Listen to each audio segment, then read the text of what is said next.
K Plus News Network presents. Pending లో ఉన్న fee reimbursement వెంటనే చెల్లించాలి విద్యార్థి యువజన సంఘాలు. కడప నగరంలో స్థానిక ప్రెస్ క్లబ్ అన్ని విద్యార్థి యువజన సంఘాల ఆధ్వర్యంలో మీడియా సమావేశం నిర్వహించి ఆ సంఘాల నాయకులు వలరాజు, బాబు, సాయిలు మాట్లాడుతూ ఫీజు రీయింబర్స్మెంట్ బకాయిలను వెంటనే విడుదల చేయాలని డిమాండ్ చేశారు. యువగలం పాదయాత్రలో నారా లోకేష్ విద్యార్థులకు ఫీజు రీయింబర్స్మెంట్ విడుదల చేస్తామని హామీ ఇచ్చారన్నారు. అదేవిధంగా జీవో నంబర్ 72ను రద్దు చేస్తామని చెప్పి ప్రభుత్వం అధికారంలోకి వచ్చి 6 మాసాలైనా కూడా విద్యార్థులకు సంబంధించి ఎలాంటి హామీలను అమలు చేయలేదన్నారు.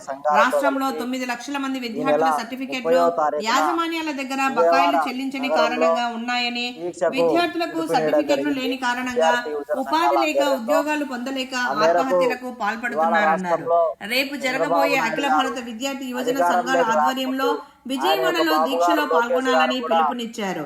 ఈ కార్యక్రమంలో విద్యార్థులు, విద్యార్థి సంఘ నాయకులు పాల్గొన్నారు. విడుదల చేస్తామని చెప్పి హామీలు ఇచ్చారు. అదే విధంగా జీవో నంబర్ 77ను రద్దు చేస్తామని చెప్పి హామీలు ఇచ్చారు. మరి విద్యార్థుల యొక్క తల్లిదండ్రులకు ఆయన యొక్క యువగలం పాదయాత్రలో ఇచ్చినటువంటి హామీలు ఇవాళ ఉన్నాయి. మాసాలు గడుస్తూ ఉన్నాయి. మంత్రిత్వ శాఖను, రాజకీయ నిరుద్యోగులను, ఆయన యొక్క పేసీలో ఆయన యొక్క అనుయాయులను ఏర్పాటు చేసుకుంటున్నారు తప్ప ఇవాళ ఫీజు రియంబర్స్మెంట్ బకాయిలు కానీ, జీవో నెంబర్ 77 గురించి కానీ ఈ రాష్ట్ర ప్రభుత్వం పెడచవన పడతా ఉంది.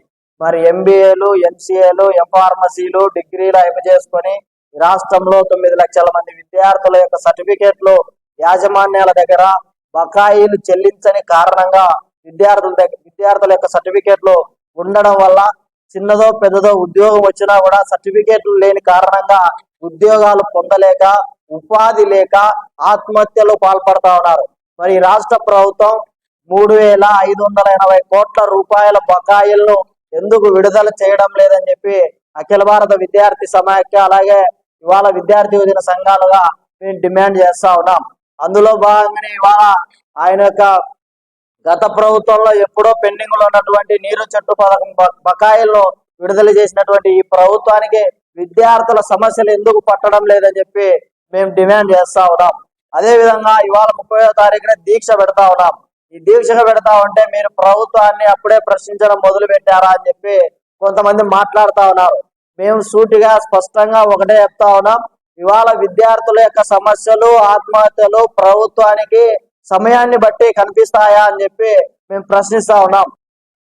రేపు జరగబోయే అఖిల భారత విద్యార్థి సమైక్య వాళ్ళ ఆధ్వర్యంలో, యువజన విద్యార్థి వాళ్ళ ఆధ్వర్యంలో దీక్ష జరగబోతున్న సందర్భంగా విజయవాడలో అందరూ పాల్గొని జయప్రదం చేయాలని చెప్పి కోరుకుంటున్నాము. అదే విధంగా చంద్రబాబు నాయుడు దొంగ హామీలు ఇచ్చి అధికారం చేపట్టినాడు. ఇప్పటికీ 7 నెలలు అవుతుంది. ఇప్పటికీ కూడా ఏందని చెప్పి విద్యార్థులకి కనీసం వాళ్ళ వసతులు ఏమని కూడా ప్రశ్నించడం లేదు. అదే విధంగా 15 ఎన్నికల టైంలో మీకు 15,000, మీకు 18,000 అని చెప్పి దొంగ హామీలు ఇచ్చి వాళ్ళు గెలవడం జరిగింది. ఈ రోజు దానికి పత్తా లేదు. ఇప్పుడు 7 నెలలు అవుతుంది. ఈ 7 నెలల్లో ఏం చేశారు విద్యార్థులకు? కనీసం హాల్ టికెట్లని కూడా వాళ్ళు ప్రెజర్ పెడుతున్నారు ఫీజు కట్టడం అని చెప్పి. కాబట్టి దయచేసి ఇప్పటికన్నా చంద్రబాబు నాయుడు మీరు మారి కనీసం వాళ్ళకు విద్యార్థులకు కనీస వసతులు కల్పించి చేయాలని చెప్పి కోరుకుంటున్నాము. లేని పక్షాన అఖిల భారత విద్యార్థి సమైక్య ఆధ్వర్యంలో, అందరి ఆధ్వర్యంలో స్టూడెంట్స్ అందరినీ కలుపుకొని పోయి భారీ ఎత్తున, భారీ స్థాయిలో మేము ధర్నా కూర్చుంటామని చెప్పి తెలియజేస్తున్నాము. YSR students union president Sai. TDP ప్రభుత్వం అధికారంలోకి వచ్చినప్పటి నుండి పేద, బడుగు, బలహీన విద్యార్థులు ఉన్నత చదువులు చదవాలంటే భయపడుతున్నారు. ఎందుకంటే ఈ మొదటి టీడీపీ ప్రభుత్వం 2.00 విజన్ గా ఆంధ్రప్రదేశ్ తీర్చిదిద్దామని చెబుతుంది. కానీ 2.0 విజన్ కాదు. చంద్రబాబు నాయుడు గారు మీరు వచ్చినప్పటి నుండి 420 విజన్ గా ఆంధ్రప్రదేశ్ మారిందని ఇవాళ అన్ని రకాల విద్యార్థి సంఘాలు డిమాండ్ చేస్తున్నాయి. అంతేకాకుండా రాష్ట్రంలో గతంలో ఇంత ముందు స్కాలర్షిప్స్ కానీ, ఫీజు రియంబర్స్మెంట్స్ కానీ, హాస్టల్ యొక్క చార్జెస్ కానీ ఎన్నడూ కూడా విద్యార్థులకు ఆపలేదు. అన్ని యొక్క స్వచ్ఛంద కార్యక్రమాల్లో అన్ని కూడా అభివృద్ధి జరుగుతూనే ఉన్నాయి.